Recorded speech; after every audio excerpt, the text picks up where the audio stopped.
गोविन्दाय नमः। ॐ विष्णवे नमः।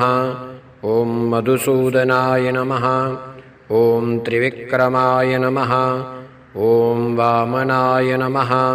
ॐ श्रीधराय नमः। ॐ ऋषिकेशाय नमः। ॐ पद्मनाभाय नमः। ॐ दामोदराय नमः। ॐ सङ्कर्षणाय नमः। ॐ वासुदेवाय नमः। ॐ प्रद्युम्नाय नमः। ॐ अनिरुद्धाय नमः। ॐ पुरुषोत्तमाय नमः।